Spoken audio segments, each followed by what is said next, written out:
মহেশ্রী রামকৃষ্ণ আশ্রম বিদ্যালয় সারদা মঞ্চে অখিল ভারতীয় রাষ্ট্রীয় শৈক্ষিক মহাসংঘের হুগলি জেলার সম্মেলনে উপস্থিত 600-ও অধিক শিক্ষক শিক্ষিকা শিক্ষাকর্মী। 9 আগস্ট 2026 রবিবার প্রথাগত রীতি মেনে প্রদীপ প্রজ্বলন মন্ত্র দ্বারা প্রজ্বলন করা হয়।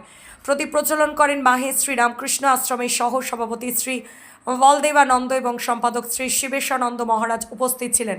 প্রদেশ কমিটির সহ সভাপতি মাননীয় শিবমণি সাউ, প্রদেশ কমিটির যুগ্ম সম্পাদক মাননীয় শ্রী তারাশঙ্কর চক্রবর্তী, বিভাগ সহ প্রমুখ শ্রী রাজকুমার দাস মহাশয় এবং জেলা সম্পাদক শ্রী চিরঞ্জিত দেব, সভাপতি শ্রী বিশ্বজিৎ ঘোষ মহাশয়। এছাড়াও ছিলেন জেলার কার্যকর্তাগণ এবং সদস্যবৃন্দ। বিশিষ্ট অতিথিরা মা সরস্বতী এবং ভারত মাতার প্রতিকৃতিতে পুষ্পার্ঘ্য নিবেদন করেন। সমবেতভাবে সরস্বতী বন্দনার পরে অতিথিগণের পরিচয় এবং বরণ করে নেওয়া হয়।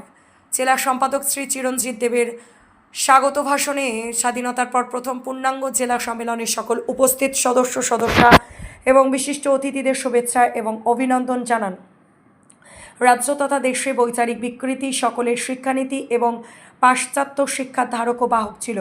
মূল সংস্কার একেবারে হয়নি, বরং রাজনৈতিক বিমর্শকে সামনে রেখে রাজ্যে তথা দেশে কীভাবে শিক্ষার সংস্কার করতে হবে সে সম্পর্কে আলোকপাত করেন রাষ্ট্রীয় স্বয়ংসেবক সংঘের হুগলি বিভাগ কার্যবাহ শ্রী দিব্যেন্দু হালদার মহাশয়।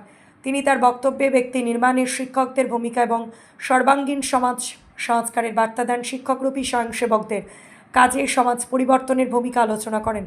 জেলা সম্পাদকের প্রতিবেদনে গত 2025 থেকে 26 বর্ষে সংগঠিত কার্যক্রম এবং সংঘের উন্নতির যোজনা প্রদান করেন। সরকারি বিদ্যালয়ের বিভিন্ন জেলার প্রতিনিধিদের নাম ঘোষণা করেন। মাননীয় প্রদেশ সহ সভাপতি মাননীয় শিবমণি সাউ জেলার কার্যকারিণী ঘোষণা করেন। কল্যাণ মন্ত্র পাঠ করেন মাননীয় কল্যাণ দলুই মহাশয়। ধন্যবাদ জ্ঞাপনের মাধ্যমে সমাপন ঘোষণা করেন সম্মানীয় জেলা সভাপতি শ্রী বিশ্বজিৎ ঘোষ।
আমি প্রথমে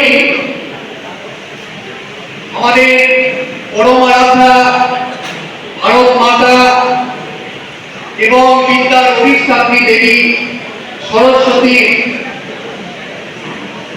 বড় কমলে শতকোটি প্রণাম জানিয়ে আজকে আমাদের আমাদের কাছে দীপ জ্যোতি পরম জ্যোতি দীপ জ্যোতি জনার্দন দীপ হরতু মে পাপম দীপ জ্যোতি নমস্তুতে শুভম করতু কল্যাণম। তারপর স্বামী শিবেশানন্দ মহারাজকে বরণ করে নিয়েছেন।